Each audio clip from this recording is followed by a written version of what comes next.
Thomas the tank engine was feeling bright and cheerful. It was a splendid day. "Good morning," he whistled to some cows, but the cows didn't reply. "Never mind," said Thomas. "They're busy with their breakfast." Next, he saw Bertie. "Hello, Bertie. Care for a race today?" But all Bertie could say was, "Ouch! That's another hole in the road." "I'm sorry, Bertie," smiled Thomas.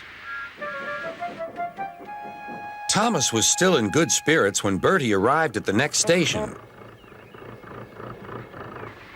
"Bad luck, Bertie. Now, if you were a steam engine, you would run on a pair of reliable rails."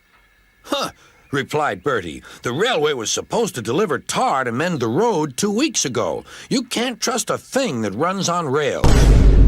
"I run on rails. You can trust me, Bertie. I'll see if I can find out what's happened." And Thomas puffed away towards the big station.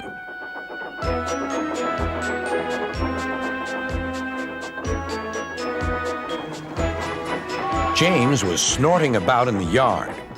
"It's too bad," he grumbled. "Percy goes to work at the harbor and I do his job, here, there, and everywhere. Take that!" "Oh," groaned the freight cars. "Just you wait. We'll show you." Gordon laughed. "I'll tell you what, James. If you pretended to be ill everywhere, you couldn't shunt freight cars here or go to the quarry there, could you?" "What a good idea," agreed James. "Look, here comes Thomas. I'll start pretending now." Thomas was sorry to see the engines looking miserable. "Cheer up," he puffed. "It's a beautiful day." "Yes," grumbled Gordon, "but not for James."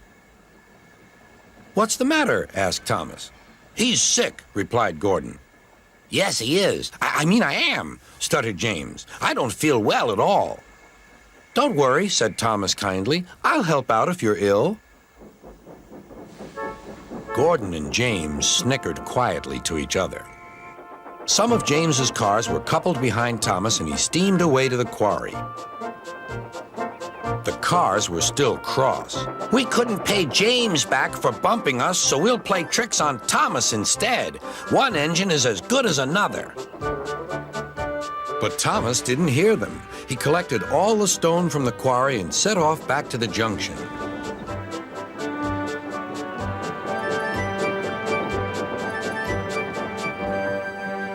Danger lay ahead.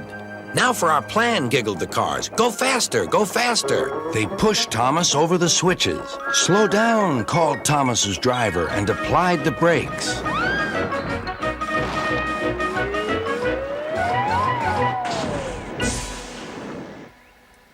Poor Thomas stood dazed and surprised in a muddy pond as a toad eyed him suspiciously.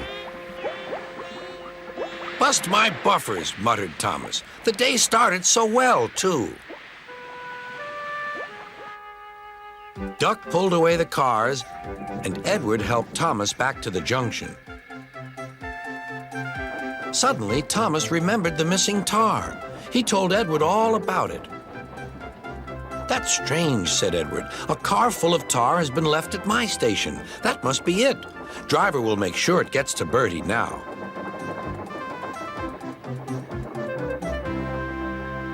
Later, James spoke to Thomas. "I'm sorry about your accident," he muttered, "and so is Gordon. We didn't mean to get you into trouble." "No, indeed," spluttered Gordon. "A mere misunderstanding, Thomas. All's well that ends well." Just then, Bertie arrived. He looked much more cheerful. "My road's being mended now."